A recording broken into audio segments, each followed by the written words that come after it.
Pourtant, j'ai senti quelque chose changer à l'intérieur. Mon statut. Voilà un mot qui méritait réflexion. Quel était-il, au fond? À 68 ans, je me lève toujours à l'aube, je prends mon café au lait, je réponds à mes amis, je vais au marché, je tiens la maison, je règle les factures, je passe au salon, je participe au club de lecture à la bibliothèque, je fais mes balades au parc, et j'ai encore assez d'énergie pour suivre mes feuilletons sur mon lecteur numérique. J'ai lu sa fameuse liste. Séances de massage 2 fois par semaine, coiffeur privé, shopping mensuel, abonnement à une salle de sport de luxe, soins esthétiques réguliers. En somme, cela engloutirait presque la moitié de ma pension. Et si je refuse? Ai-je demandé en glissant mon téléphone dans la poche de mon tablier fleuri. Elias s'est avancé et a posé la main sur mon épaule. Ce geste autrefois tendre me... Bien sûr, j'aurais besoin de quelque chose de base pour me sentir bien. De base. Les soins de beauté étaient de base. Un coiffeur exclusif, c'était basique. Des vêtements chers, c'était basique. Moi qui utilise la même marque de shampoing depuis 10 ans parce que j'ai découvert qu'elle me convenait bien, qui achète mes vêtements à l'épicerie du coin parce que j'aime l'attention de Doña Carmen, qui me fait les ongles avec espoir parce qu'on parle de la vie pendant qu'elle travaille. J'y réfléchirai, dis-je en sirotant mon café déjà froid. Il n'y a pas grand-chose à penser, maman. Rebecca déménage samedi. On a déjà loué le camion, dit Elias en se dirigeant vers la porte. Oh, et tu peux préparer la chambre d'en face. Rebecca a besoin de beaucoup d'espace pour ses vêtements. La chambre d'en face. Les filles, quelqu'un connaît un bon avocat spécialisé en droit de la famille? C'est pour une amie. Ai-je écrit? Ce n'était pas un mensonge. J'étais ma meilleure amie, et il était temps de me défendre. La réponse est venue rapidement. Rosalia, que s'est-il passé? Tu marches plus qu'une femme de 40 ans, tu lis plus qu'un professeur d'université, et tu maîtrises encore mieux toutes ces technologies modernes que tes petits-enfants. Quel genre d'histoire est-ce que cette vieille femme seule? C'est ce qu'ils pensent de moi, Ottilia, que je suis une vieille femme inutile qui a besoin de compagnie et qui doit la payer. Et toi, que vas-tu faire? J'ai regardé par la fenêtre de la cuisine mon jardin, où fleurissaient les rosiers que j'ai plantés l'année dernière. Je vais réfléchir, mais je ne vais pas me taire. Eh bien, tu as plus de force que tu ne l'imagines, Rosalia. Te souviens-tu quand tu as tenu tête au directeur de l'école pour défendre Isabelle? Te souviens-tu quand tu t'es battue avec la compagnie d'assurance pour récupérer l'argent de Manuel? Tu n'es pas faible. Tu ne l'as jamais été. J'ai raccroché le téléphone avec un sentiment différent. Ce n'était pas de la colère, c'était de la lucidité. À 68 ans, j'avais ma propre maison, une retraite décente, une bonne santé, de vrais amis et la joie de vivre. Je n'avais pas besoin de compagnie rémunérée. Je n'avais pas besoin de financer la vie luxueuse d'une femme qui me traitait comme une domestique chez moi. J'ai pris la liste des exigences de Rebecca et je l'ai pliée soigneusement. Je ne l'ai pas déchirée, je ne l'ai pas jetée, je l'ai simplement rangée dans le tiroir de la cuisine avec d'autres documents importants. Quelque chose me disait que j'en aurais besoin plus tard. Samedi était dans 4 jours. 4 jours pour réfléchir, planifier, décider quel genre de femme je voulais être désormais. Celle qui paie le luxe des autres ou celle qui prend soin de ses propres rêves. J'ai rouvert WhatsApp et j'ai commencé à écrire à Ottilia. Mon ami, cet avocat que tu connais, peux-tu encore me donner ses coordonnées? J'ai besoin de clarifier quelques points concernant l'héritage et la propriété. La réponse est arrivée immédiatement. Julio Pérez, je t'envoie son numéro. Rosalia, ça va? Tu as une voix différente. Je me réveille, Ottilia, après tant d'années. Je me réveille. J'ai enregistré le numéro de l'avocat et me suis servi un autre café. Chaud cette fois, le mien cette fois. J'ai regardé l'horloge murale de la cuisine, 10 heures. J'avais toute la journée devant moi et, pour la première fois depuis longtemps, j'avais l'impression que cette journée m'appartenait entièrement.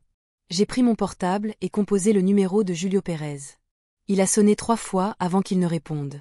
Monsieur Pérez, bonjour. Ici Rosalia Faguinde. Ottilia Rodriguez m'a donné son numéro. J'ai besoin de vous consulter pour des questions juridiques.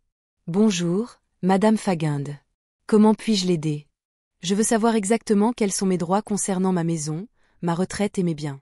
Et je veux savoir ce que je peux faire si quelqu'un essaie d'abuser de moi. Parfait.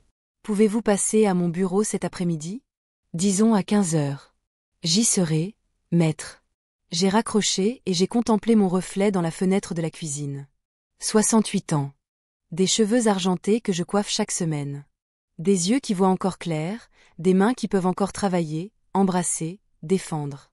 Une femme qui avait élevé des enfants, enterré un mari, survécu à des pertes et avait encore la force de se battre. Samedi était dans 4 jours, mais je n'étais plus la même qu'1 heure plus tôt. J'ai fini mon café et je suis allée à la salle de bain me préparer. J'avais rendez-vous chez l'avocat à 15 heures, mais avant cela, je voulais passer au salon de l'espoir pour me faire les ongles. Quand une femme se bat, elle doit être belle. C'est une leçon que j'ai apprise il y a de nombreuses années. J'ai enfilé ma robe lit de vin, celle qui me donne une allure élégante sans être vantarde. Les chaussures étaient confortables, mais jolies, je les avais achetées le mois dernier. Un peu de maquillage, pas trop, juste assez pour me sentir présentable. Dans le miroir de la salle de bain, j'ai vu une femme qui avait vécu 68 ans, qui avait aimé, perdu, souffert et tourné la page. Une femme qui méritait le respect. Je suis partie de chez moi à 11h30. Le soleil était parfait, pas trop fort, idéal pour parcourir les 6 pâtés de maison qui me séparaient du salon d'Esperanza. En chemin, j'ai salué mes voisins habituels, dont Ramon arrosant ses plantes, Madame Carmen balayant son trottoir, les enfants jouant dans le petit parc du coin. C'était ma vraie vie, mon quartier, mes proches, ma routine. Je n'avais besoin de personne pour me dire comment la vivre ni avec qui la partager. Doña Rosalía a crié, Esperanza, en me voyant entrer. Quelle surprise! Je n'avais pas de rendez-vous avant vendredi. Esperanza. Il faut que je sois belle aujourd'hui. J'ai une réunion importante. Oh, dis-moi tout. A-t-elle dit en m'asseyant dans son fauteuil préféré, une réunion à propos de quoi? Je lui ai tout raconté pendant qu'elle me faisait les ongles. Esperanza a 52 ans, 3 enfants élevés, et une sagesse qui lui vient d'avoir vu le monde depuis son petit salon. Elle écoutait sans m'interrompre, hochant la tête de temps en temps, émettant ces sons qui signifient qu'elle comprend parfaitement ce que je disais. Doña Rosalía, j'ai vu passer beaucoup de femmes ici avec la même histoire. Des enfants qui croient que les mères sont comme des distributeurs automatiques, des Nora qui se croient tout permis. Mais vous êtes différente. Vous avez du caractère. Vous y croyez? L'espoir. Bien sûr que si. Vous vous souvenez quand votre voisin a voulu prendre une partie de votre terrain? Vous ne l'avez pas laissé faire. Vous vous souvenez quand la banque a voulu vous surfacturer le prêt? Vous vous êtes battu jusqu'à ce qu'il vous le retire. Vous n'êtes pas du genre à vous taire. Elle avait raison. J'ai toujours été du genre à me battre. Quand Elias était petit et qu'ils ont voulu le renvoyer de l'école pour bêtises, je suis allée parler au directeur jusqu'à ce qu'il lui donne une autre chance. Quand Manuel est tombé malade et que l'assurance n'a pas pris en charge les soins, j'ai tenu bon. Quand Isabelle, ma petite fille, a eu besoin d'argent pour ses études, j'ai vendu les bijoux hérités de ma mère sans hésiter. Mais maintenant que j'en avais besoin, que j'avais besoin de cette même force pour me défendre contre mon propre fils, j'avais l'impression d'avoir oublié comment faire. Espoir. Tu me trouves égoïste? Elias dit que je suis trop vieille pour vivre seule. Doña Rosalía, regarde-toi dans le miroir. Tu te vois comme une vieille invalide. Je me suis regardée dans le miroir du salon. Cheveux argentés, soignés. Peau ridée, certes, mais d'un teint sain, yeux clairs et vifs, mains qui travaillent, qui écrivent, qui serrent. Je n'ai pas dit, je ne me vois pas comme ça. Alors pourquoi vas-tu laisser les autres décider pour toi? Tu paies tes factures, tu t'occupes de ta maison, tu as tes amis, tu fais tes activités. De quoi d'autre as-tu besoin? Elias pense que j'ai besoin de compagnie. Te sens-tu seul? J'ai repensé à ma journée type. Je me lève tôt, je prends mon petit déjeuner en lisant les nouvelles sur ma tablette, je fais du sport à la maison ou je me promène. Je vais au marché et je croise toujours quelqu'un que je connais. Je téléphone à Otilia ou à mes autres amis. Y él hizo. Je regarde mes émissions préférées. Je fais des appels vidéo avec Isabelle et mes autres petits-enfants. Je cuisine ce que j'aime. Je dors bien. Je ne l'ai pas dit, je ne me sens pas seule. Alors le problème n'est pas le vôtre, Doña Rosalía. Le problème est le leur. Ils veulent bien vivre avec votre argent. Esperanza a fait mes ongles et me les a montrés. Rose, doux, élégant, parfait pour une femme de mon âge qui n'a pas perdu sa dignité. Doña Rosalía, puis-je vous dire quelque chose? Bien sûr, Esperanza. Vous avez toujours été très généreuse avec votre fils. Quand il s'est marié, vous lui avez donné de l'argent pour son mariage. Quand vous avez acheté votre première maison, vous les avez aidés à verser la compte. Quand il a perdu son emploi il y a 3 ans, vous avez payé leur loyer pendant 4 mois. Tu as toujours été là pour eux. C'était vrai, tu avais toujours été là. Même quand Manuel m'a dit de ne pas exagérer, que Elias devait apprendre à se débrouiller seul. J'ai trouvé des moyens de les aider sans qu'ils s'en aperçoivent. Mais maintenant qu'ils vont bien, qu'il a un emploi stable, qu'elle a son commerce de vêtements en ligne, pourquoi ont-ils encore besoin de son argent? Parce qu'ils s'y sont habitués, ai-je dit, et en le disant, j'ai réalisé que c'était la première fois que je l'avouais à voix haute. Exactement.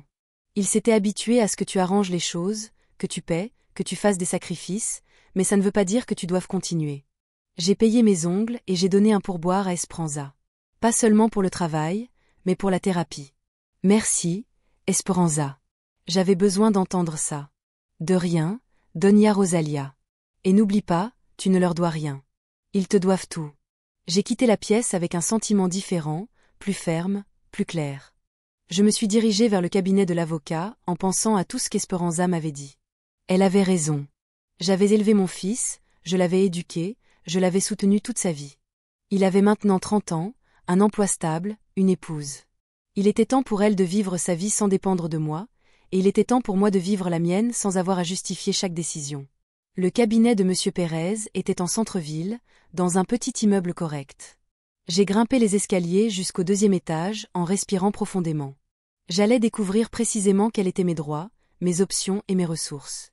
J'allais découvrir ce qu'une femme de 68 ans qui ne voulait plus être la banque personnelle de qui que ce soit pouvait faire. Julio Pérez s'est avéré être un homme d'une 40aine d'années, chauve, avec des lunettes et un sourire bienveillant qui m'a mis à l'aise dès le premier instant. Son bureau était petit mais bien rangé, avec des diplômes au mur et une photo de sa famille sur le bureau. Madame Faguinde, Ottilia m'a dit beaucoup de bien de vous. Dites-moi comment je peux vous aider. Je leur ai tout expliqué depuis le début. La visite d'Elias et Rebecca, la liste des luxes que j'ai dû payer, le déménagement prévu samedi, leur façon de me parler comme si j'étais une vieille dame incapable de prendre des décisions.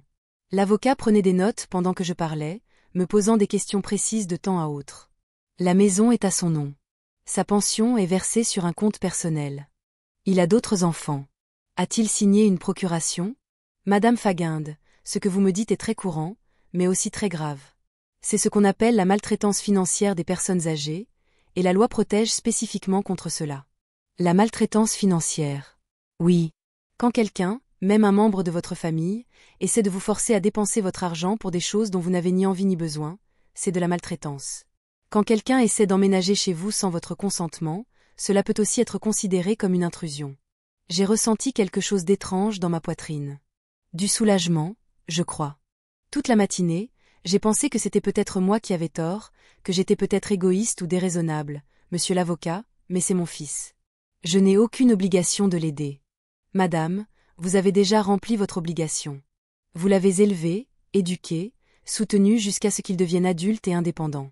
À 30 ans, il a l'obligation de subvenir à ses besoins et à ceux de sa femme. Vous n'avez aucune obligation légale de financer le train de vie de votre belle-fille. Et s'ils insistent pour déménager samedi, c'est votre maison, Madame Faguinde. Vous décidez qui y habite et qui n'y habite pas.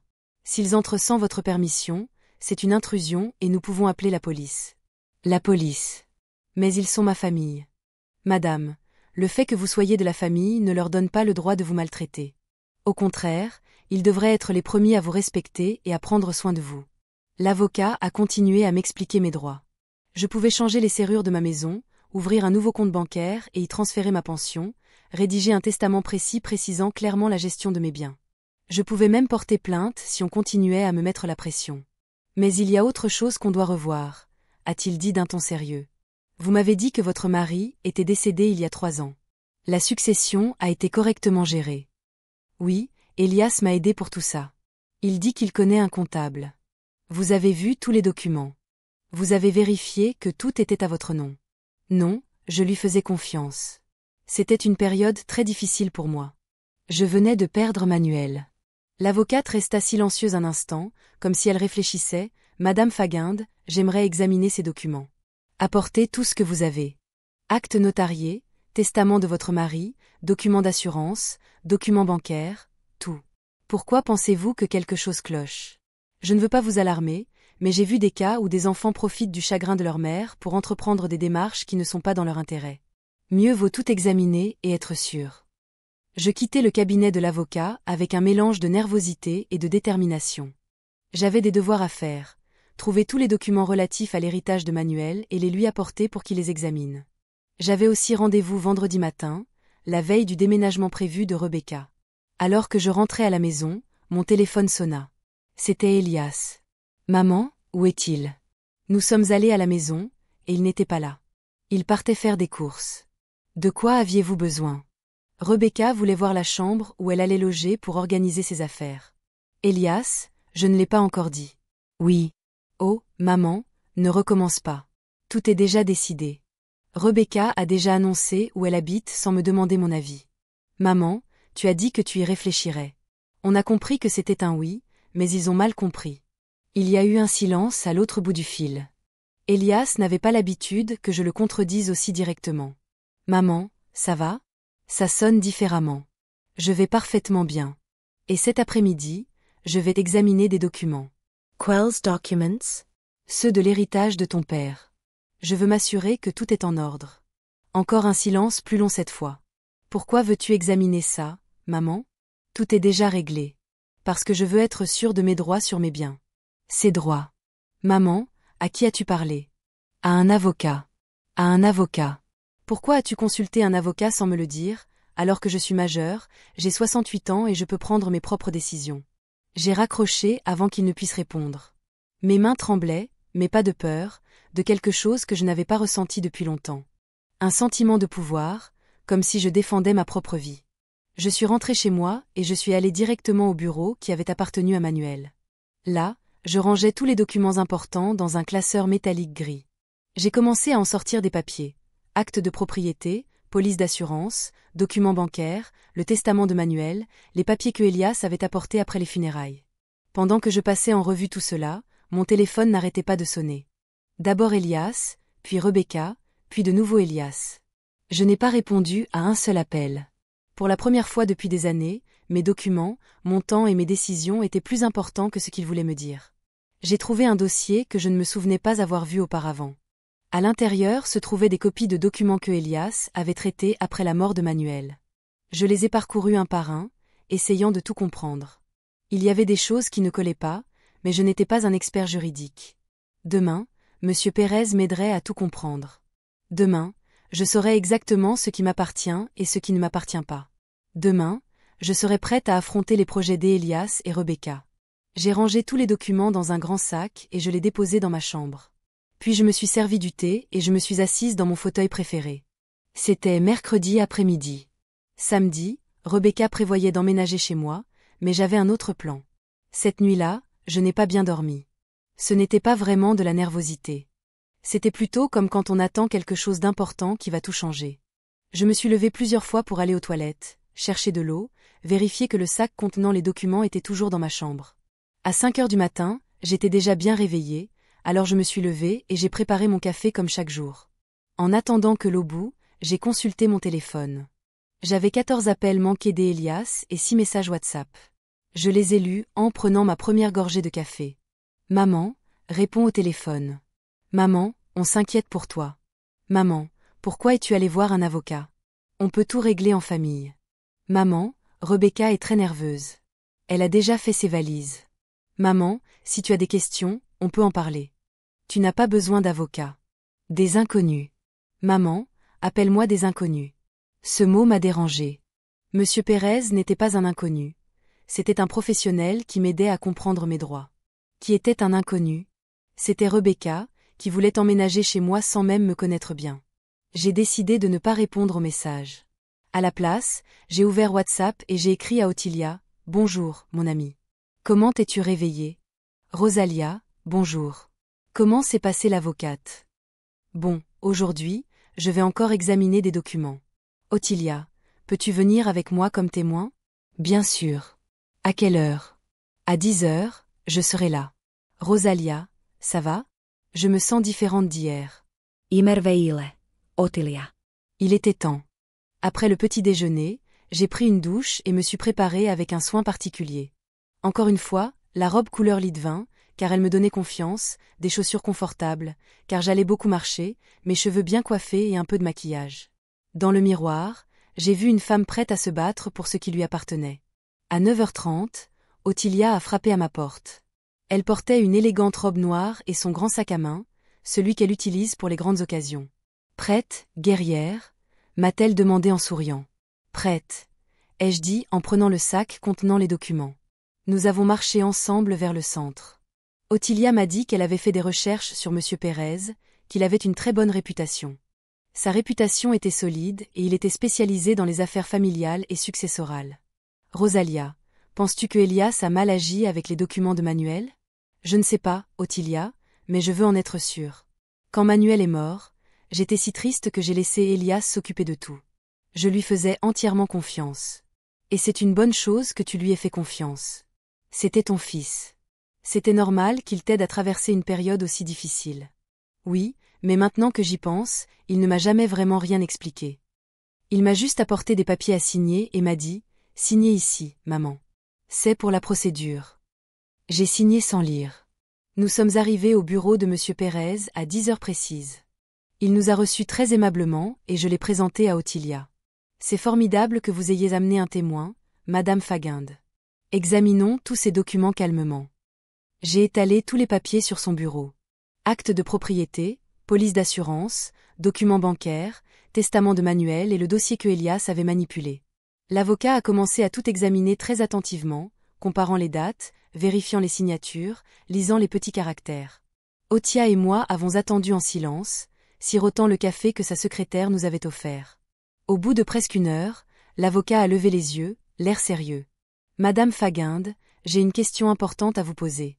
Vous souvenez-vous avoir signé un document par lequel une partie de la propriété de votre maison était donnée à votre fils? » Non. Pourquoi? Parce que d'après ces papiers, Elias possède 50% de votre maison. J'ai eu l'impression, comme un coup de poing dans le ventre. Quoi? Voici le document. Il est daté de 3 mois après le décès de votre mari.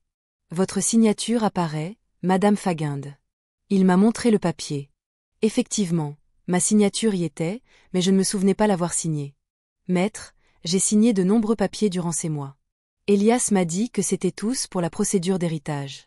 Il ne m'a jamais dit qu'un de ces papiers allait le rendre propriétaire de la moitié de ma maison. C'est une fraude, Madame Faguinde. Votre fils vous a piégé en vous faisant signer quelque chose que vous ne compreniez pas. Ottilia m'a pris la main. Rosalia, respires. Il y a une solution à tout. Il y a une solution, maître. Oui, mais cela va vous obliger à porter plainte contre votre fils pour fraude et falsification de documents. Nous pouvons prouver que vous avez signé sans vraiment savoir ce que vous signez, profitant de votre état de deuil. Une plainte contre mon propre fils. Madame Faguinde, votre fils a déjà porté plainte contre vous. Une plainte silencieuse, mais une plainte quand même. Il a volé la moitié de sa maison. Je suis restée silencieuse, ruminant tout. Elias possédait la moitié de ma maison. C'est pourquoi il se sentait en droit de décider qui y vivait. C'est pourquoi il parlait comme s'il était le responsable, car légalement, il avait droit à la moitié de mes biens.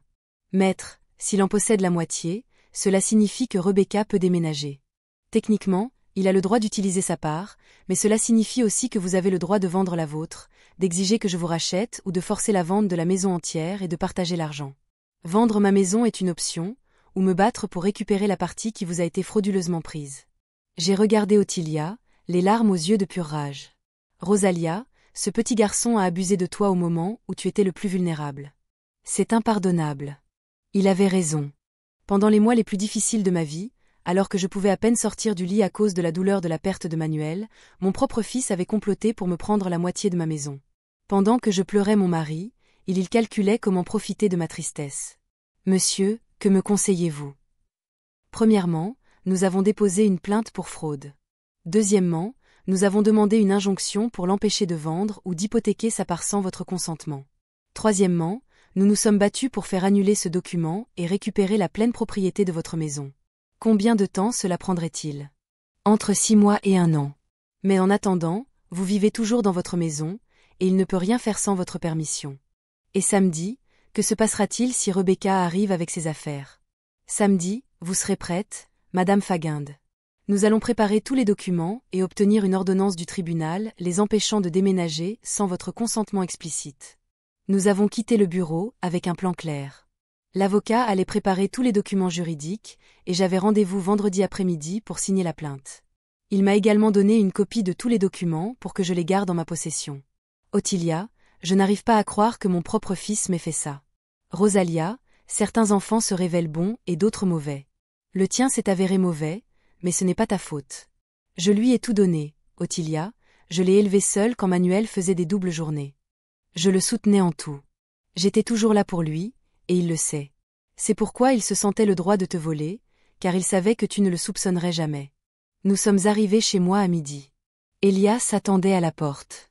Il avait l'air nerveux, faisant les 100 pas. Maman, où étais-tu? Je t'attends depuis 11 heures. Je m'occupe de mes affaires, lui dis-je en sortant les clés de mon sac. Quelles affaires? C'était encore avec l'avocat. Oui, c'était encore avec l'avocat. Maman, il faut qu'on parle. Il y a des choses que tu ne comprends pas. Au contraire, Elias, maintenant je comprends tout parfaitement. J'ouvris la porte et entrai chez moi. Ottilia entra avec moi. Elias ne continua pas, mais pour la première fois de ma vie, c'était lui qui avait l'air petit et peu sûr de lui. Maman, assieds-toi. Mettons les choses au clair. Non, Elias, cette fois, c'est toi qui vas t'asseoir et m'expliquer pourquoi tu possèdes la moitié de ma maison sans que je le sache. Son visage changea du tout au tout. La nervosité se transforma en panique. Qui t'a dit ça? Les documents me l'ont dit, fiston. Les documents que tu as gérés toi-même. Elias se tenait au milieu de mon salon, le visage pâle et les mains tremblantes. Ottilia s'assit dans le petit fauteuil. Je m'assis dans mon fauteuil préféré, et il resta debout comme un enfant grondé. Maman, je peux tout expliquer. Parfait. Explique-moi pourquoi je ne possède que la moitié de la maison où j'ai vécu pendant 40 ans. C'est que quand papa est mort, il y avait des dettes, beaucoup de dettes dont tu ignorais l'existence. Les factures d'hôpital, les médicaments, les funérailles. J'ai dû débourser de l'argent de ma poche pour couvrir tout ça. Combien d'argent, Elias? Comment? Yan de 200,000 pesos. Et pour 200 000 pesos, tu as eu la moitié d'une maison valant 2 millions. Ce n'était pas comme ça, maman. C'était une façon de protéger la maison. Si je n'avais pas mis mon nom dessus, les banques l'auraient saisi. On me l'aurait confisqué pour dette. Elias, ton père n'avait pas de dette. Il payait toujours tout à temps. L'assurance couvrait tous les frais médicaux. Tu ne sais pas tout, maman. Il y avait des choses que papa te cachait pour ne pas t'inquiéter. Ottilia se leva du fauteuil et s'approcha de lui. Arrête de mentir. Maman n'est pas stupide. Madame Ottilia, ne vous mêlez pas des affaires de ma famille. Votre famille, lui ai-je dit en me levant également. Elias, depuis quand cette maison est-elle votre famille? C'est la mienne. Mon mari l'a achetée. J'en ai pris soin. Je paie toutes les dépenses. J'habite ici. Maman, mais je suis son fils. Tout ce qu'il a sera à moi un jour. Tout ce que j'ai sera à toi. Qui t'a dit ça? C'est naturel, maman. Les enfants héritent de leurs parents. Les enfants héritent quand leurs parents meurent. Elias, je suis en vie, bien en vie. Et tant que je suis en vie, mes affaires sont à moi. Elle s'est finalement assise dans le fauteuil où Manuel s'asseyait. Cela m'a encore plus perturbée. Maman, je voulais juste m'assurer que tu sois protégée. Protégée de quoi? De quelqu'un qui abuse de toi. Une femme célibataire, âgée, avec une si grande maison et une bonne retraite. Il y a beaucoup de mauvaises personnes qui recherchent des femmes comme toi. Des mauvaises personnes comme toi, mon fils. Maman, comment peux-tu dire ça? Je suis ton fils. Je t'aime. Si tu m'aimes, pourquoi as-tu volé la moitié de ma maison? Je ne t'ai rien volé, je t'ai protégé. Arrête. Ai-je crié? C'était la première fois depuis des années que j'élevais la voix comme ça. Arrête tes mensonges, Elias. Tu m'as trompé quand je pleurais la mort de ton père. Tu as profité de ma douleur pour prendre ce qui m'appartenait. Elias s'est mis à pleurer. De vraies larmes, pas de fausses, mais elles ne m'ont pas fait ressentir de la pitié pour lui comme avant. Maman, j'avais besoin d'argent. Rebecca voulait une maison plus grande. On dépensait beaucoup pour l'appartement qu'on louait. Je pensais qu'en inscrivant mon nom sur l'acte de propriété, je pourrais utiliser la maison comme garantie pour un prêt. Tu as utilisé ma maison comme garantie. Une seule fois, maman. Et j'ai déjà tout payé. Une fois. Combien de fois, Elias? 2 fois. Mais tout est déjà payé, ne t'inquiète pas. Ottilia s'est approchée de moi et m'a touché l'épaule. Rosalia, assieds-toi. Respire profondément. Je me suis assis parce que je sentais mes jambes trembler, non pas de peur, mais de rage pure. Elias, ta femme sait tout ça.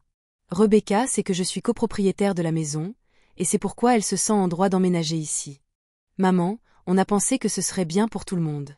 Rebecca pourrait prendre soin de toi, te tenir compagnie, et tu ne te sentirais pas si seule. Et ils ont aussi pensé que ce serait bien pour moi de payer tes luxes. Ce ne sont pas des luxes, maman. Ce sont des choses essentielles dont Rebecca a besoin pour se sentir bien. Mais 2 fois par semaine, c'est essentiel. Rebecca a des problèmes de stress.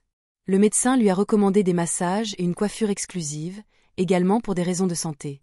Ses cheveux sont très délicats. Ils ont besoin de produits spéciaux. Elias, tu me prends pour un idiot? Non, maman, bien sûr que non. Alors arrête de me parler comme ça. Rebecca veut vivre comme une femme riche avec mon argent, et tu veux que je paie pour qu'elle soit bien chez moi. Maman, on peut trouver un arrangement. Tu peux rester dans ta chambre. On utilise le salon et le bureau. On partage la cuisine et le séjour. Tout le monde est content. Tout le monde est content. Je serai content de payer pour que ta femme vive mieux que chez moi. Maman, tu n'as plus besoin de tant de choses.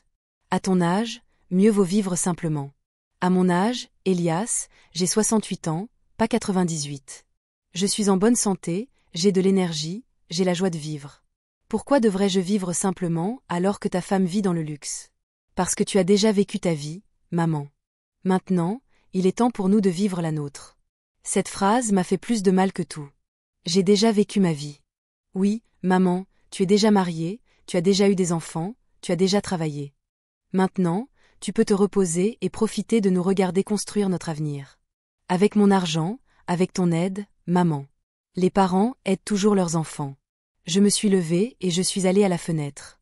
J'ai regardé mon jardin, mes rosiers, l'oranger que Manuel et moi avions planté il y a 20 ans. Tout cela était à moi. Ma vie, mon travail, mes efforts. Elias, je ne suis plus ta mère. Que dit maman? Que je ne suis plus ta mère. Les mères prennent soin, protègent, donnent de l'amour. Tu ne veux pas d'une mère, tu veux une employée qui paie ses propres deniers. Maman, ne dis pas ça. C'est la vérité. Tu veux que je vive comme une domestique dans ma propre maison, que je paie pour le confort de ta femme, sans donner mon avis, sans déranger personne, reconnaissante de pouvoir exister?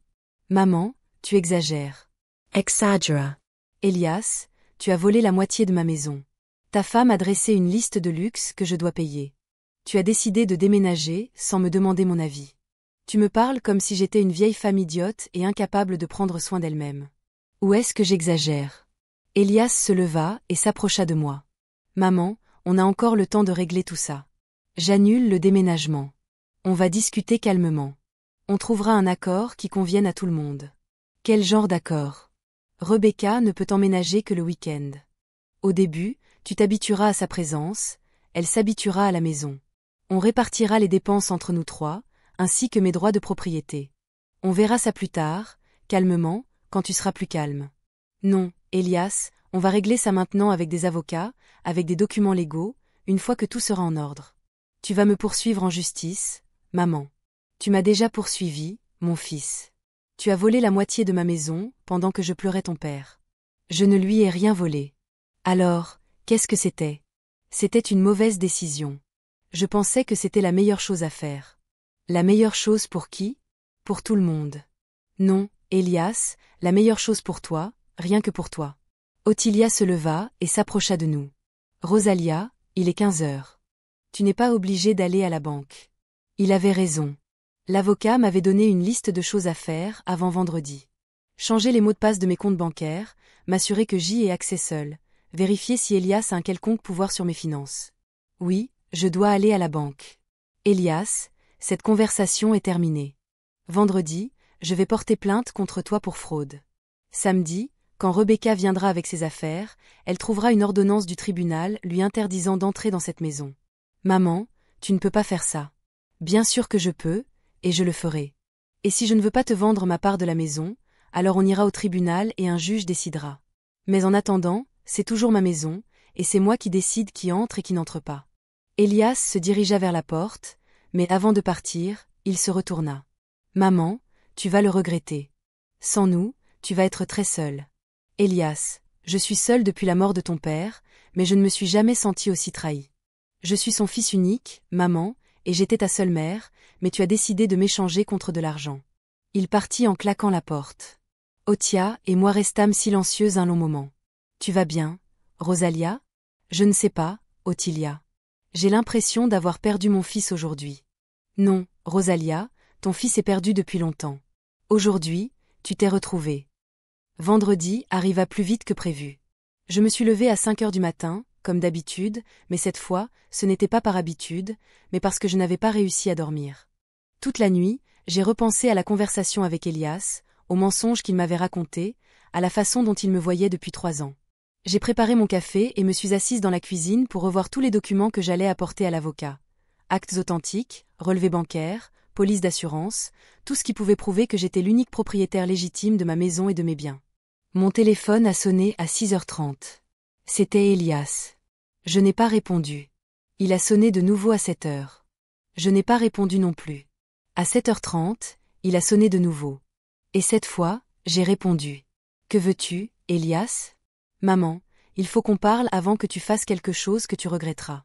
On s'est déjà parlé hier. Je n'ai rien d'autre à te dire.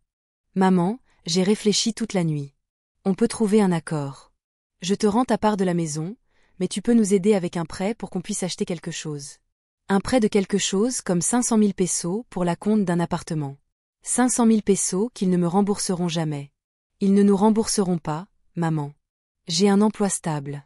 Elias, hier tu m'as dit que tu avais utilisé ma maison comme garantie pour 2 prêts. Si tu as un emploi stable, pourquoi as-tu eu besoin de contracter des prêts ? C'étaient des dépenses extraordinaires. Maman, quelles dépenses ? La voiture de Rebecca, son magasin de vêtements, des vacances dont on avait besoin. Des vacances dont ils avaient besoin avec ma maison en garantie. Maman, tu ne comprends pas. Rebecca venait d'une famille aisée. Elle est habituée à un certain niveau de vie. Je dois lui donner ce qu'elle mérite et ce que je mérite, puisque tu as déjà tout ce dont tu as besoin, maman. Elias, raccrochons avant que tu ne dises quelque chose de pire. Maman, attends une dernière chose. Si tu continues avec cette histoire d'avocat, Rebecca et moi allons partir très, très loin. Tu ne reverras plus tes petits-enfants. J'avais l'impression d'avoir été poignardée. Isabelle, ma petite fille de 15 ans. Roberto, 12 ans. Les enfants d'Elias, que j'adorais, qui venaient me voir tous les mois, qui m'appelaient pour me parler de l'école. Tu me menaces avec mes petits-enfants. Ce n'est pas une menace, maman, c'est une conséquence. Si tu me poursuis en justice, si tu déclenches ce scandale, on ne pourra plus vivre ici. On va déménager. Et les enfants, qu'est-ce qu'ils pensent de tout ça ? Les enfants vont où on veut. Tu leur as dit que tu allais leur enlever leur grand-mère. On va leur dire que leur grand-mère est devenue folle et qu'elle ne peut plus se débrouiller seule. J'ai raccroché. Mes mains tremblaient de rage. Non seulement il m'avait volé, mais il me faisait chanter avec mes petits-enfants, et il allait même leur dire que j'étais folle. J'ai immédiatement appelé Ottilia. Ottilia. Elias vient de menacer de me retirer mes petits-enfants. Si je poursuis le procès. Quoi ? Ce gamin est fou. Il dit qu'ils vont aller dans une autre ville et qu'ils vont dire aux enfants que je suis devenue folle. Rosalia, c'est de la manipulation émotionnelle. Écris tout ce qu'il t'a dit. Tu pourras ensuite le dire à l'avocat. Ottilia, je ne sais pas si j'en suis capable. Isabelle m'appelle tous les jours. Roberto vient me voir pour qu'il l'aide à faire ses devoirs de maths. Rosalia, penses-tu que ces enfants seront mieux avec un père voleur qui les utilise pour faire chanter leur grand-mère ? Mais ce sont mes petits-enfants, Ottilia, et c'est pour ça qu'il faut se battre, pour qu'ils voient que leur grand-mère ne se laisse pas marcher sur les pieds, pour qu'ils apprennent que les bonnes choses sont faites, même si cela te coûte cher. Elle avait raison. Si je me laissais faire du chantage maintenant, qu'apprendrait Isabelle ? Que les femmes sont prêtes à tout pour maintenir la paix, que les hommes peuvent voler et mentir sans conséquence. Ottilia, peux-tu m'accompagner chez l'avocat ? Bien sûr. À quelle heure ? À 14h. JY Serai. J'ai passé la matinée à ranger la maison, à faire la lessive, à faire les choses habituelles. J'avais besoin de sentir que ma vie m'appartenait encore, que je pouvais faire ce que je voulais dans mon espace. À minuit, on a sonné. C'était le facteur avec une lettre recommandée. Elle venait d'un cabinet d'avocats que je ne connaissais pas. Je l'ai ouverte, les mains tremblantes. C'était une lettre légale m'informant que Elias Faguinde, copropriétaire de ma maison, avait engagé une procédure de partage des biens et de vente forcée. Il voulait que je rachète sa part pour 1 million de pesos ou que je vende la maison entière et que je partage l'argent. 1 million de pesos. Pour une maison qu'il n'avait pas payée et qu'il avait obtenue en me trompant. Il voulait que je paie 1 million de pesos pour récupérer ce qui m'avait toujours appartenu. J'ai immédiatement appelé Monsieur Pérez. Monsieur Pérez, je viens de recevoir une lettre d'avocat. Elias veut que je rachète sa part de ma maison pour 1 million de pesos. Madame Faguinde, calmez-vous. C'était prévisible. C'est un moyen de pression. Il veut vous effrayer et vous faire abandonner la plainte. Que puis-je faire ? Nous allons déposer notre propre plainte pour escroquerie, manipulation et abus de confiance, et nous allons demander l'annulation complète de l'acte qu'il vous a forcé à signer. Et si elle ne peut pas être annulée, alors nous allons prouver que la valeur réelle de sa contribution ne se limitait qu'aux 200 000 pesos qu'il prétend avoir dépensés. Sa part ne vaut pas 1 million, elle en vaut 200 000 au maximum. Et mes petits-enfants, qu'en est-il des vôtres? Il a menacé de les emmener et de leur dire que j'étais devenu fou. C'est de l'aliénation parentale, Madame Faguinde. C'est un crime. Les petits-enfants ont le droit d'entretenir des relations avec leurs grands-parents. Nous allons également inclure cela dans la plainte. Je suis arrivée au rendez-vous avec Ottilia à 14 heures précises. L'avocat avait préparé tous les documents pour la plainte. C'était un épais dossier avec des copies de tout, des déclarations, des preuves. Madame Faguinde, avant que vous ne signiez, je veux que vous compreniez que ce sera une longue bataille. Votre fils ne va pas abandonner facilement. Il va essayer de vous mettre la pression, de vous faire chanter, de vous culpabiliser. Maître, ça a déjà commencé. Ce matin, il m'a menacé avec mes petits-enfants. Parfait. C'est une preuve en notre faveur. Écrivez tout ce qu'il dit, avec la date et l'heure. Enregistrez les conversations si vous pouvez. Je peux enregistrer sans qu'il le sache. Oui, c'est légal, car c'est votre fils et vous discutez de questions familiales. Utilisez l'enregistreur de votre téléphone. J'ai signé la plainte. Mon nom sur ces papiers, en me battant contre mon propre fils. C'était la chose la plus triste et la plus courageuse que j'ai jamais faite de ma vie. Quand vont-ils la lui signifier? Demain matin. Exactement quand il s'attendait à ce que Rebecca emménage chez lui. Et l'injonction. Elle est prête. S'ils arrivent demain avec le camion de déménagement, vous pouvez appeler la police. Nous avons quitté le bureau avec tout réglé légalement, mais je savais que le plus dur ne faisait que commencer. Ottilia, pensez-vous que je fais bien les choses? Rosalia, il y a 3 jours, vous étiez une femme qui aurait payé le luxe de votre belle-fille sans un murmure. Aujourd'hui, tu es une femme qui se bat pour ses droits. Oui, tu fais ce qu'il faut. Et si je perds mes petits-enfants à jamais, Rosalia, ces enfants grandiront. Ils comprendront que leur grand-mère s'est battue pour ce qui était juste. Ils seront fiers de toi, et sinon, ils seront comme leur père, et tu seras mieux sans eux. Nous sommes arrivés chez moi à 17 heures. Rebecca était assise sur une chaise pliante devant la porte, comme si elle attendait. Doña Rosalia, il faut qu'on parle. Rebecca, je n'ai rien à te dire. Que va-t-il t'arriver demain si tu n'annules pas ce procès ridicule? Que va-t-il m'arriver demain? Les déménageurs arriveront à 8 heures. Je déménage, que tu le veuilles ou non.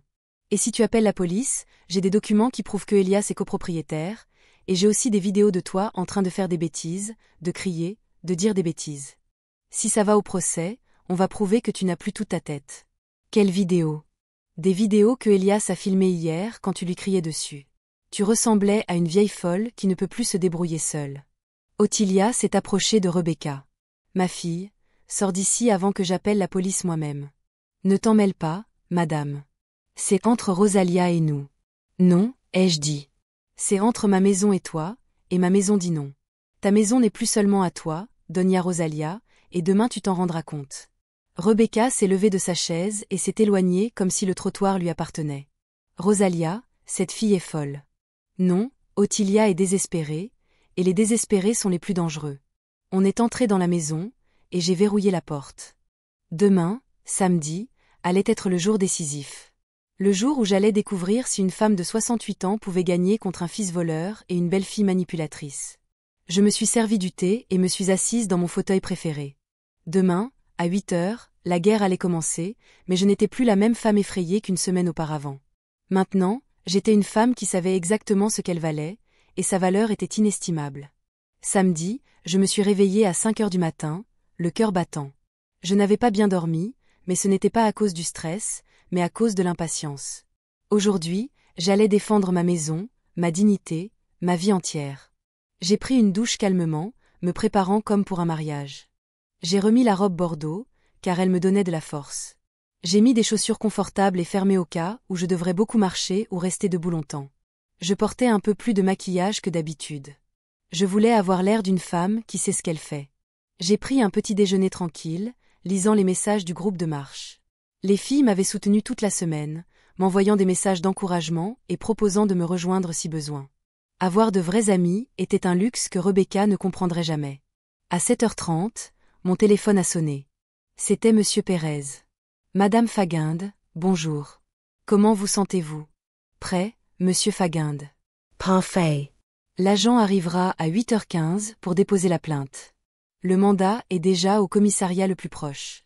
S'ils arrivent avec le camion, vous appelez le numéro que je vous ai donné et la police arrivera dans 10 minutes.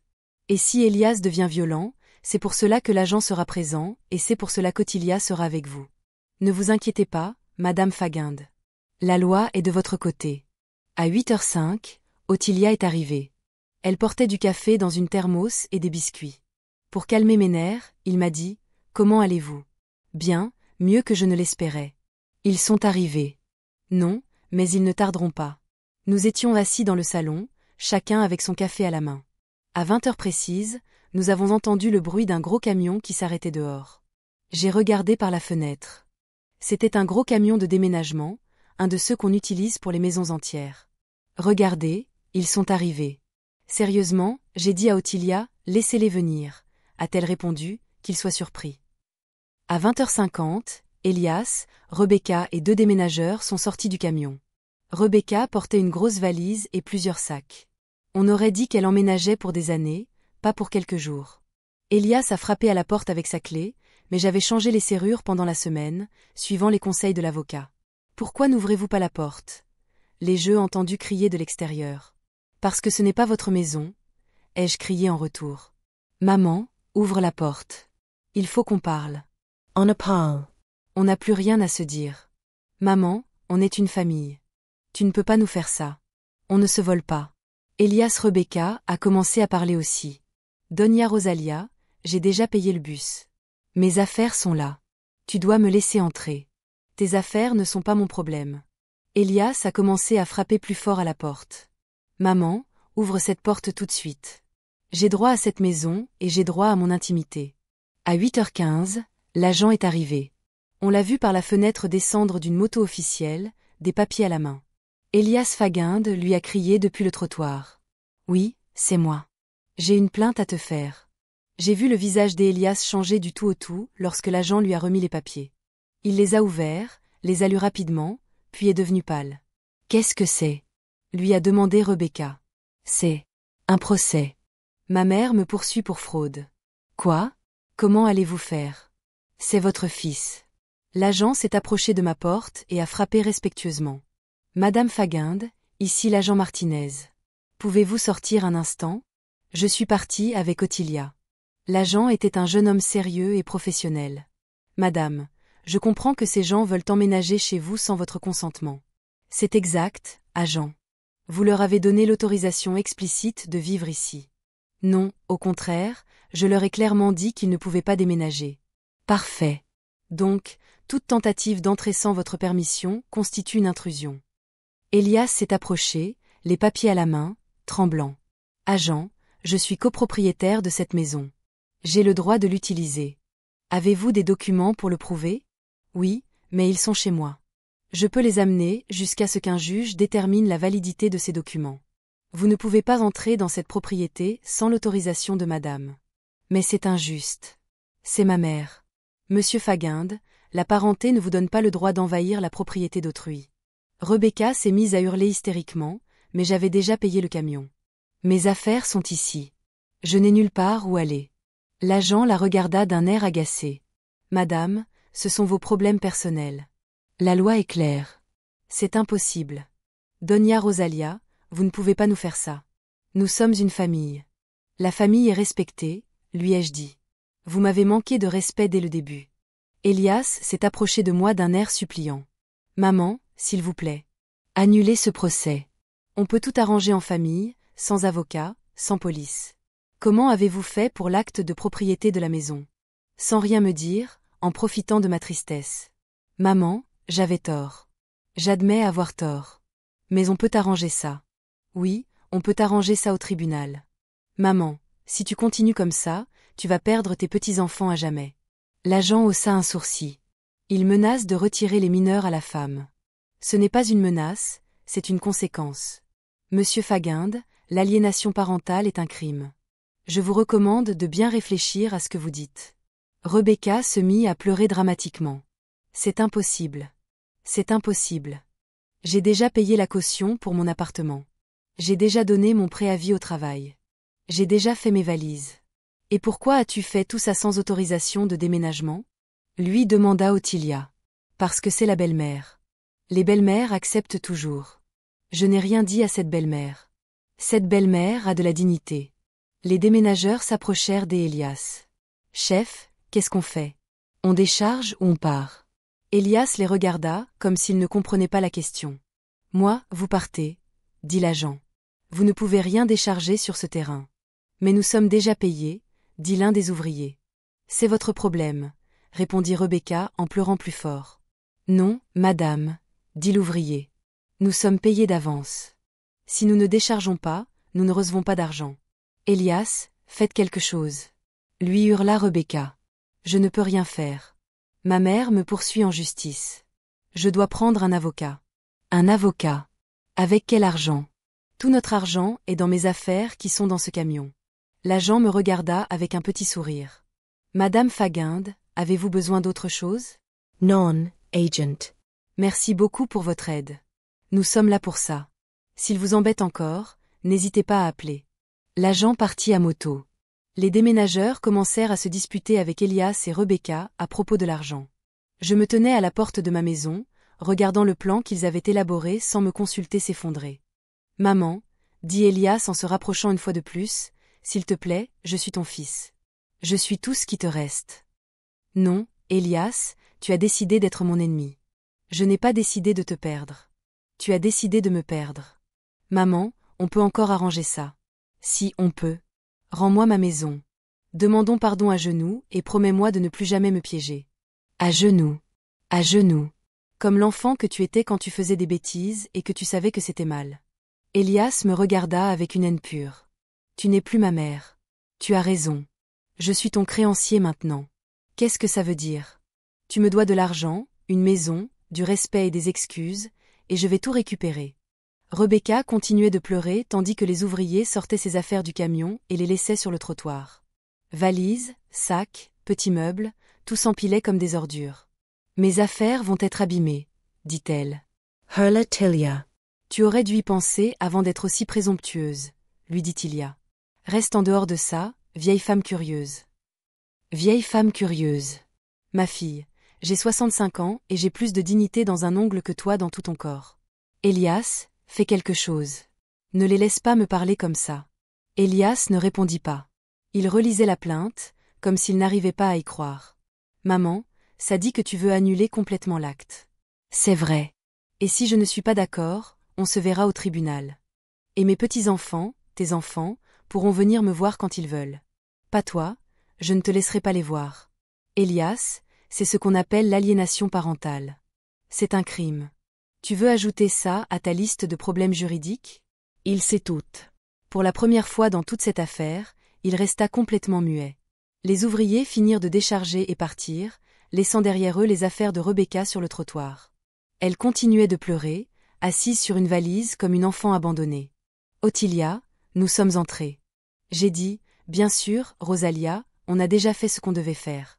Nous sommes entrés chez moi et j'ai fermé la porte. Je me suis appuyée contre la porte un instant, respirant profondément. Comment te sens-tu? M'a demandé Ottilia. Libre, ai-je dit.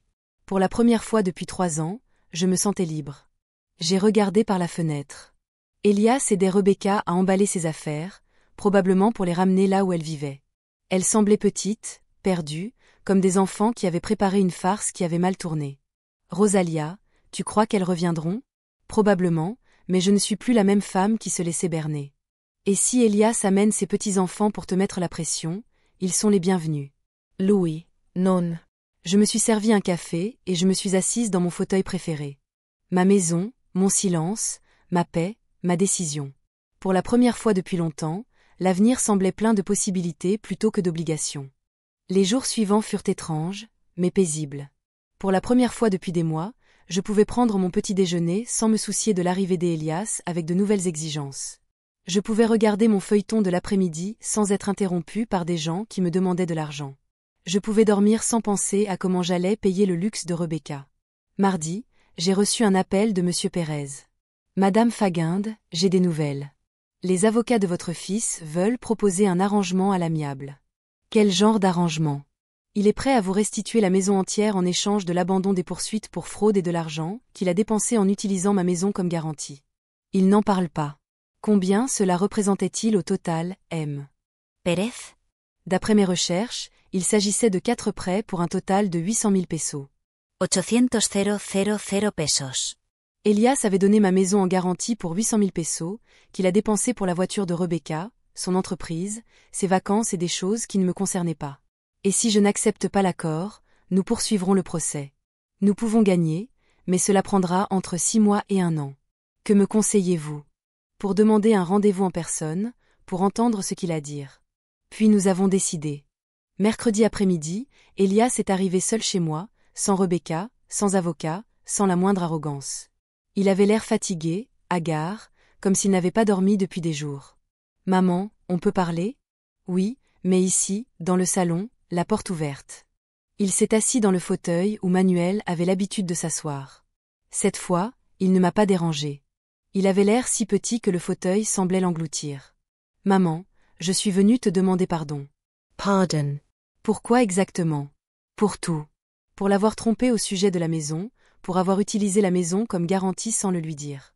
Pour avoir amené Rebecca sans sa permission, pour lui avoir parlé comme à une vieille femme idiote. Et pourquoi me demandes-tu pardon maintenant ? Qu'est-ce qui a changé ? Rebecca m'a quitté. Ah, c'était la vérité. Elle ne me demandait pas pardon parce qu'elle comprenait que c'était mal. Elle me demandait pardon parce que son plan avait été ruiné. Elle t'a quitté.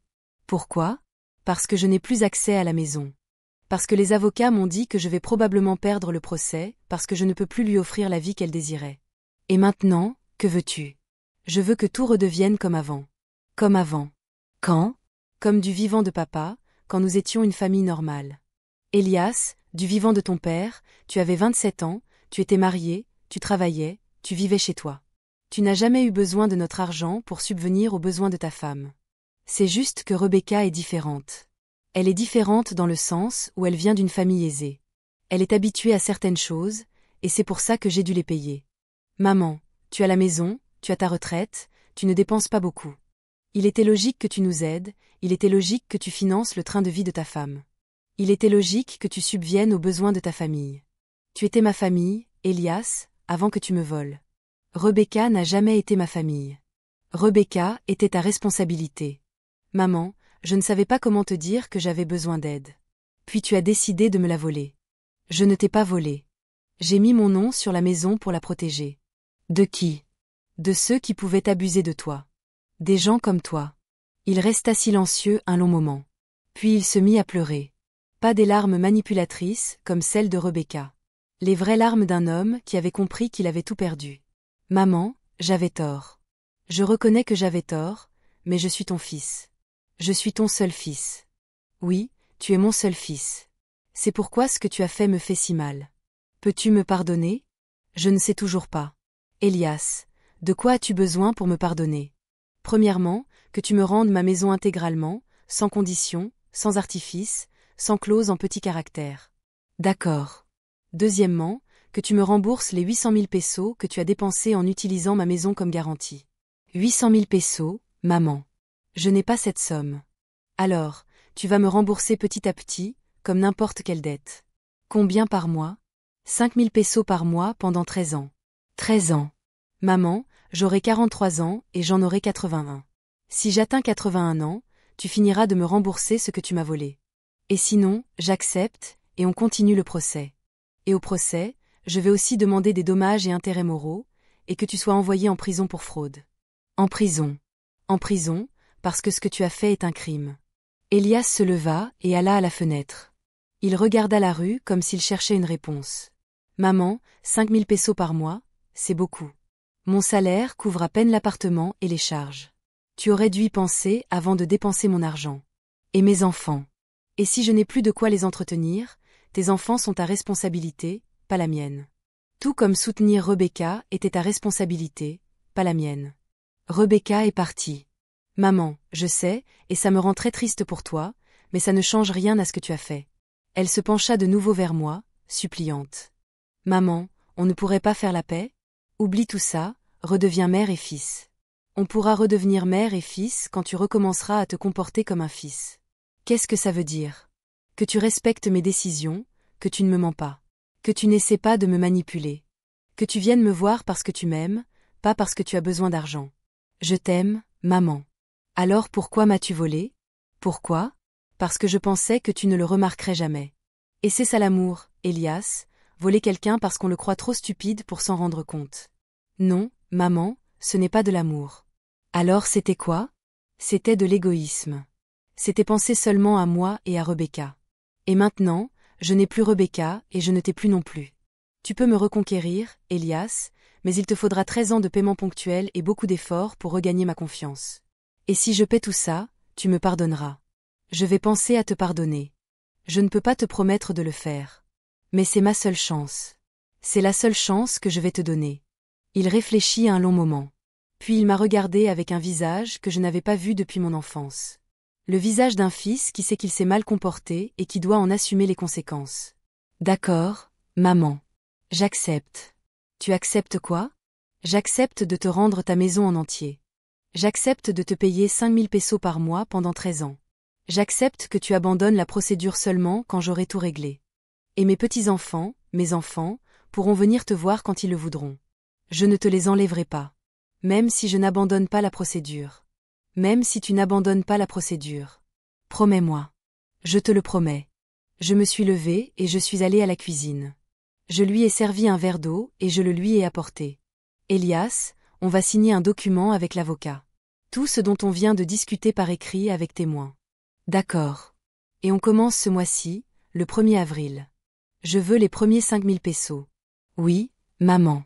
Et sais-tu pourquoi je vais accepter cet accord? Pourquoi?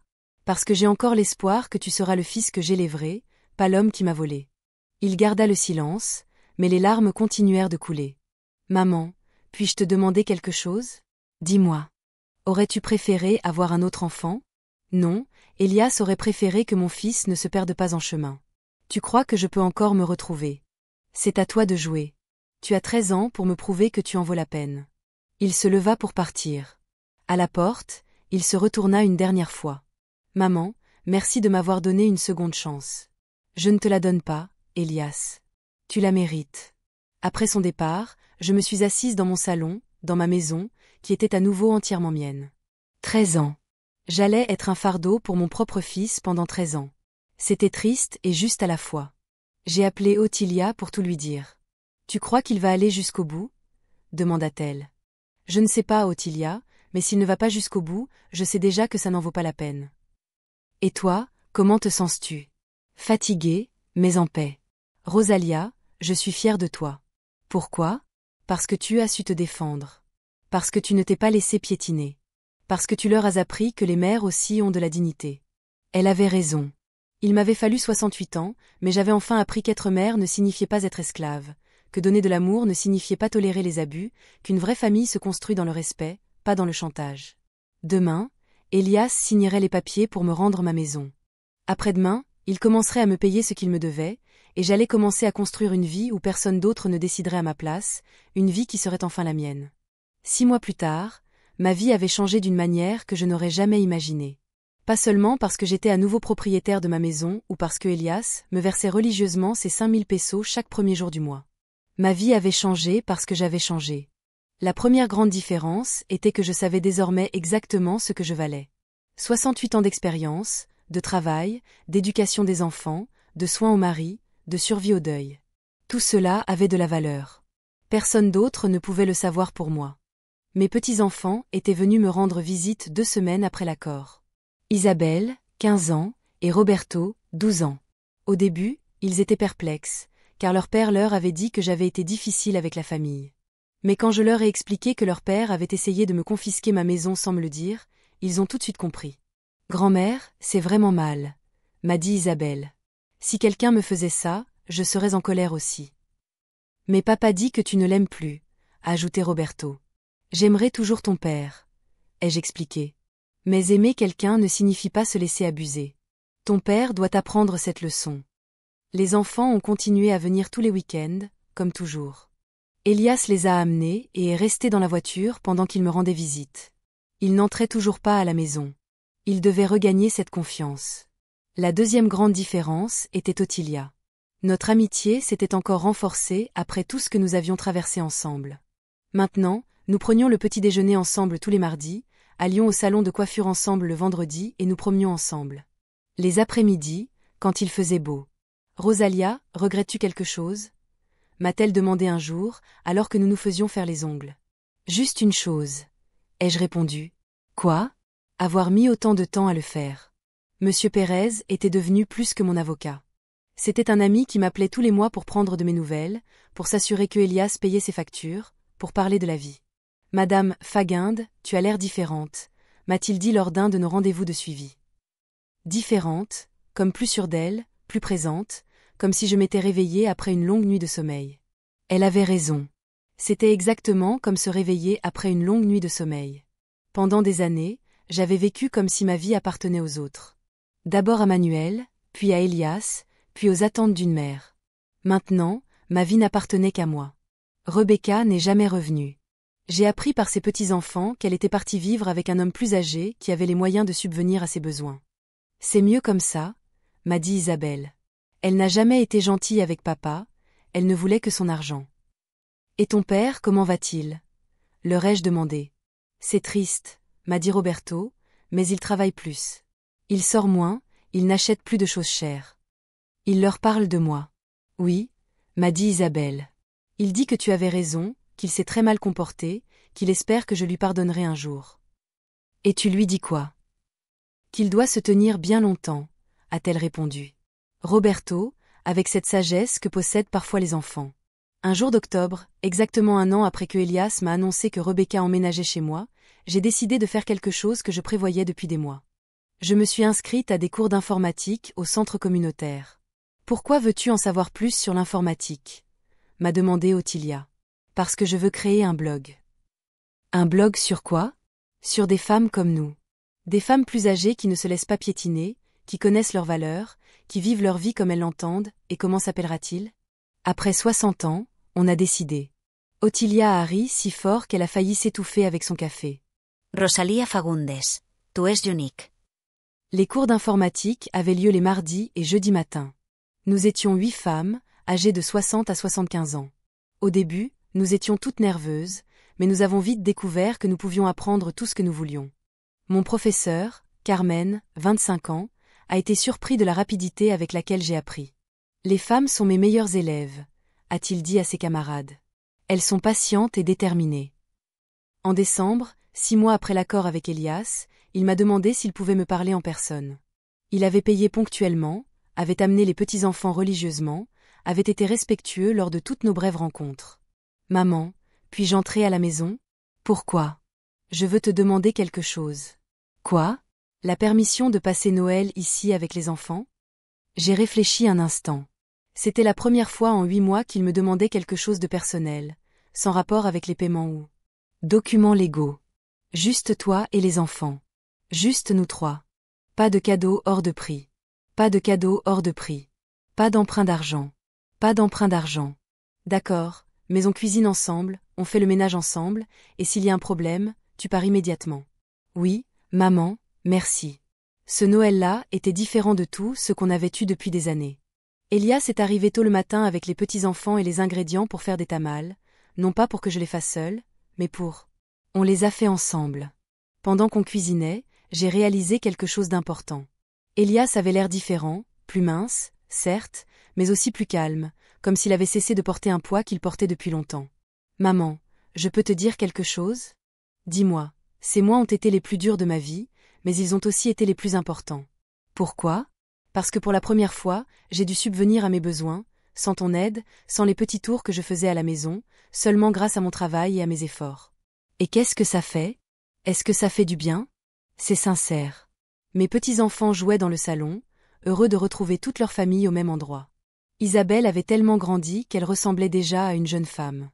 Roberto avait appris à jouer de la guitare et nous jouait des chants de Noël après le dîner. Grand-mère, m'a demandé Isabelle pendant que nous faisions la vaisselle. As-tu déjà pardonné à papa? Pas encore, mon amour, mais je ne lui en veux plus. Quelle est la différence? La colère fait mal. Ne pas pardonner, c'est juste être prudent. Et quand lui pardonnera-t-elle? Quand je serai sûre qu'il a compris la leçon. Ce soir-là, après leur départ, je me suis assise dans mon salon décoré pour Noël, repensant à tout ce qui s'était passé en un an. J'avais perdu une belle fille qui ne m'avait jamais aimée. J'avais gagné le respect de mon fils. J'avais perdu l'illusion que la famille vous protège toujours. J'avais acquis la certitude que je pouvais me protéger. En janvier, j'ai lancé mon blog. Mon premier article s'intitulait Le jour où j'ai décidé que je n'étais plus la banque de personne. Je l'ai écrit assis à mon nouveau bureau. Dans ma chambre que j'avais récupérée, dans ma maison redevenue entièrement mienne. Je m'appelle Rosalia Faguinde, j'ai 69 ans et, pendant des années, j'ai cru qu'être une bonne mère signifiait dire oui à tout ce que mes enfants me demandaient. J'avais tort. En 3 mois, mon blog comptait des centaines de lectrices, des femmes de toute l'Amérique latine qui m'écrivaient pour me raconter leurs histoires. Des filles qui les méprisaient, des fils qui les exploitaient, des petits-enfants qui ne se présentaient que lorsqu'ils avaient besoin d'argent. Madame Rosalia, m'a écrit une Colombienne, vous m'avez donné le courage de dire non à mon fils. Pour la première fois en 20 ans, j'ai dit non, Doña Rosalia, m'a écrit une autre Mexicaine. J'ai lu ton histoire et j'ai compris que moi aussi, je pouvais vivre pour moi-même. J'ai 72 ans et je pensais qu'il était trop tard. Tu m'as appris qu'il n'est jamais trop tard. En mai, presque un an après l'accord, Elias est venu chez moi avec quelque chose que je n'avais pas vu depuis longtemps. Un vrai sourire. Maman, j'ai des nouvelles. Bonnes ou mauvaises? Bonnes, je pense que c'est bien. Dis-moi. J'ai eu une promotion au travail, et avec l'augmentation, je peux payer 1000 pesos de plus par mois pour rembourser la dette plus vite. Bien sûr. Bien sûr.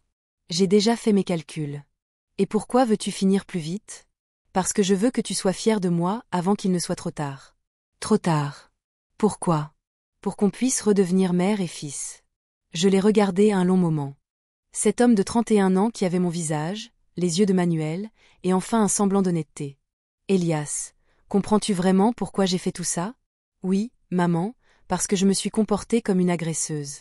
Parce que je t'ai traité comme si tu étais mon employé plutôt que ma mère. Parce que j'ai confondu amour et commodité. Et maintenant je sais que le véritable amour respecte, qu'une vraie famille protège, n'exploite pas, que tu m'as donné la vie 2 fois à ma naissance et que tu m'as appris que je devais la mériter. Je me suis levée de ma chaise et je me suis approchée de lui. J'ai posé ma main sur sa joue comme je le faisais quand j'étais enfant et que j'avais fait quelque chose de bien. D'accord, j'accepte les 1000 pesos supplémentaires, mais pas pour finir plus vite. Alors, pourquoi? Pour ouvrir un compte d'épargne pour tes enfants, afin qu'en grandissant, ils aient ce que leur père leur a donné en toute honnêteté. Elias s'est remis à pleurer, mais cette fois, ce n'étaient pas des larmes de selfie ou de manipulation, mais des larmes de gratitude. Maman, me pardonne tout. Je te pardonne, ai-je dit, mais je n'oublierai jamais, et tu n'auras plus jamais l'occasion de me trahir. Plus jamais. Maman, je te le promets. On tient ses promesses, Elias, on ne les fait pas. 1 an et demi après ce matin-là, quand Elias est arrivé pour m'annoncer que Rebecca emménageait chez moi, j'étais assis dans mon jardin à lire les commentaires de mon dernier blog sur ma nouvelle tablette. Ottilia est arrivée avec du café et des biscuits. Nous étions devenus inséparables. Que as-tu écrit aujourd'hui? Sur la différence entre être généreux et être stupide. Et qu'est-ce que c'est? La générosité naît de l'amour-propre. La stupidité naît de la peur de l'abandon. Très profond, docteur Faguinde. Nous avons ri ensemble.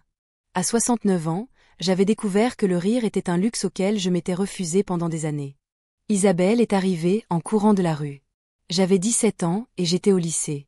Grand-mère, j'ai des nouvelles. Que s'est-il passé, mon amour? J'ai été acceptée à l'université. Je vais faire du droit. Le droit comme Maître Pérez. Exactement.